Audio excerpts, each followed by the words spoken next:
ये देखिए, imports are not separately included, कि कभी भी जब हम वैल्यू ऑफ आउटपुट देख रहे हैं तो अगर इम्पोर्ट्स दिए हुए हैं क्वेश्चन में तो इम्पोर्ट्स को अलग से ऐड नहीं किया जाता।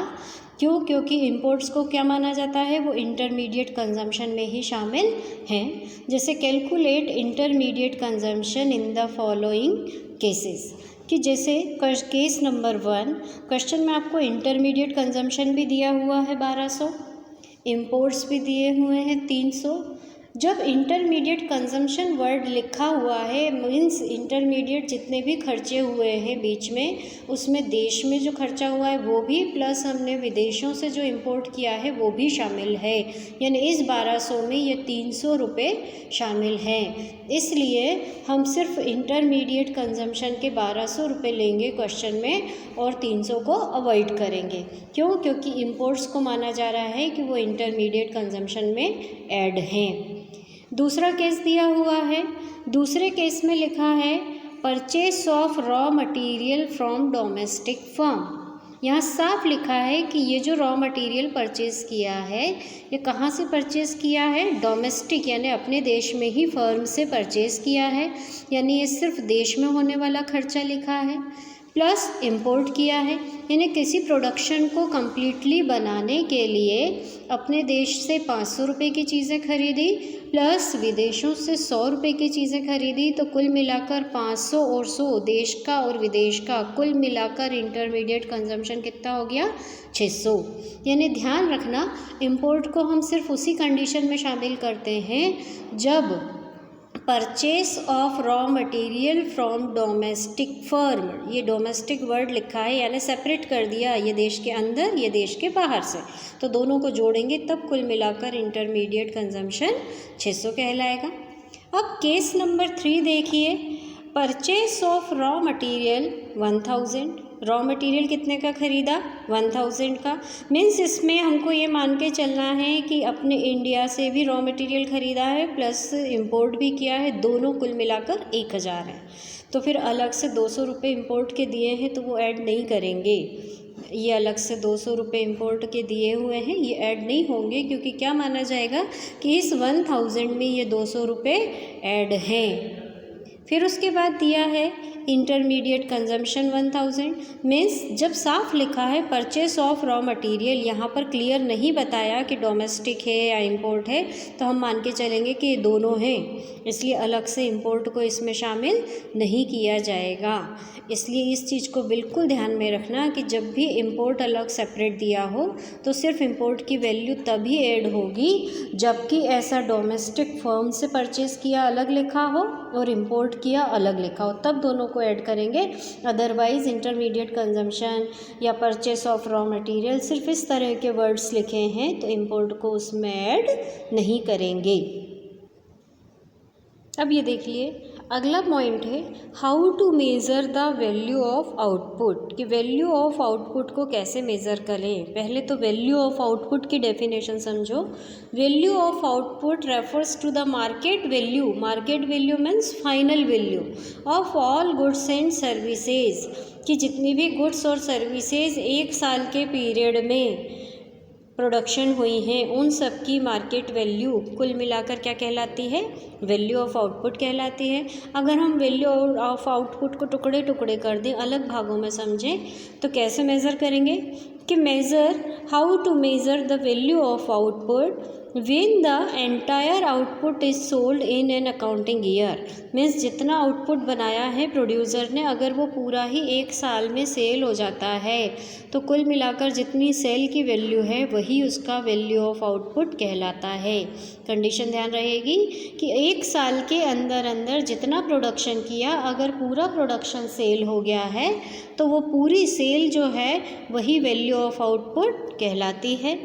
और दूसरी कंडीशन क्या है कि when the entire output is not sold, कि अगर पूरा आउटपुट सेल नहीं हो पाता है, साल ख़त्म हो गया, तो अगर पूरा आउटपुट सेल नहीं हुआ एक साल में, तो then the unsold stock is added, जो अनसोल्ड यानी बिना बिका स्टॉक रह गया है उसको ऐड किया जाएगा काय में सेल किया ऐड किया जाएगा, सेल में। सपोज़ करो 50,000 रुपये का सेल हुआ और 10,000 का अनसोल्ड स्टॉक रह गया, तो कुल मिलाकर वैल्यू ऑफ आउटपुट क्या हो गया, 50,000 का सेल और 10,000 का अनसोल्ड स्टॉक, तो कुल मिलाकर वैल्यू ऑफ आउटपुट की वैल्यू बन जाएगी 60,000।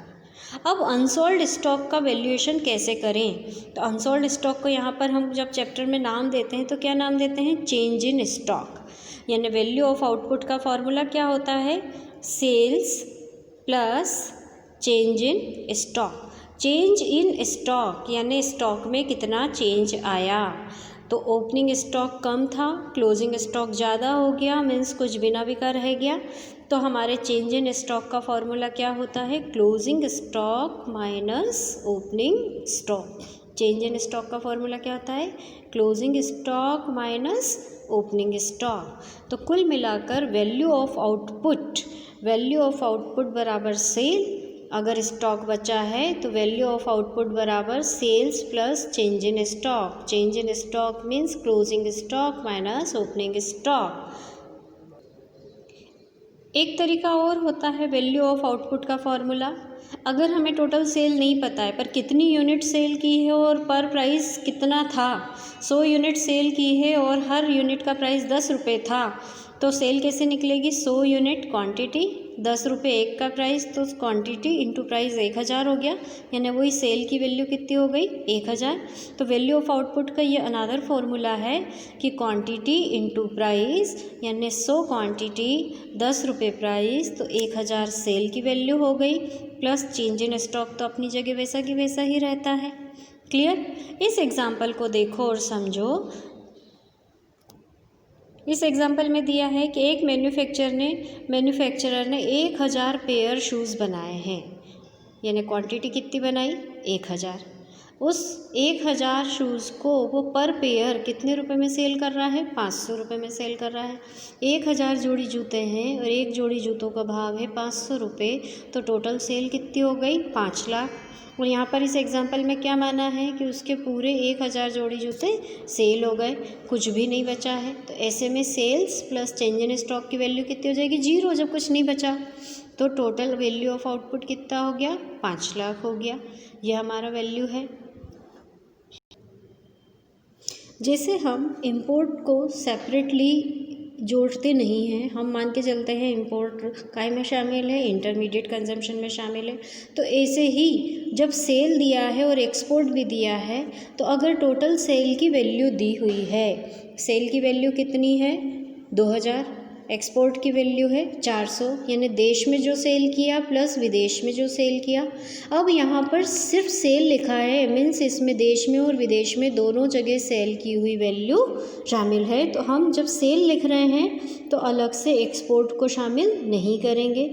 अगर ऐसा क्वेश्चन में लिखा है डोमेस्टिक सेल 700, यानी देश में कितने की सेल की, अपने देश में 700 की, विदेशों में एक्सपोर्ट कितना किया 200, तो ये देश का प्लस विदेश का, तो टोटल सेल कितना हो जाएगा 900। तो ध्यान रखना, हम एक्सपोर्ट को सिर्फ उसी कंडीशन में ऐड करते हैं जब यहाँ पर डोमेस्टिक वर्ड लिखा हो। यहाँ पर सिर्फ सेल लिखा था, मीन्स दोनों सेल शामिल है, देश में और विदेश में।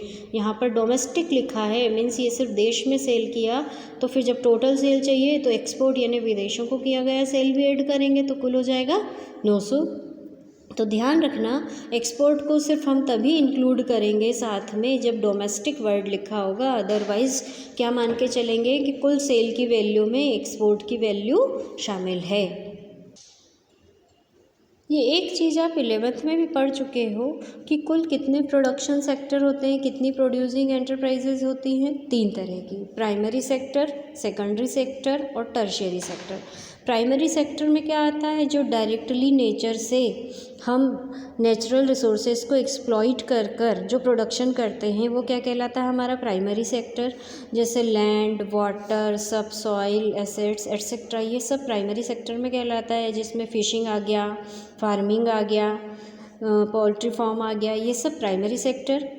दूसरा होता है सेकेंडरी सेक्टर, कि जो प्राइमरी सेक्टर में हमने प्रोड्यूस किया है उसको यूज़ कर कुछ अगर प्रोडक्शन बन रहा है, जैसे यहाँ पर हमने खेती की सोयाबीन की, तो प्राइमरी सेक्टर सोयाबीन को तेल बनाने में यूज़ कर लिया, तो जो तेल बनाने वाली कंपनियां हैं वो काय में आ जाएंगी, सेकेंडरी सेक्टर में आ जाएंगी।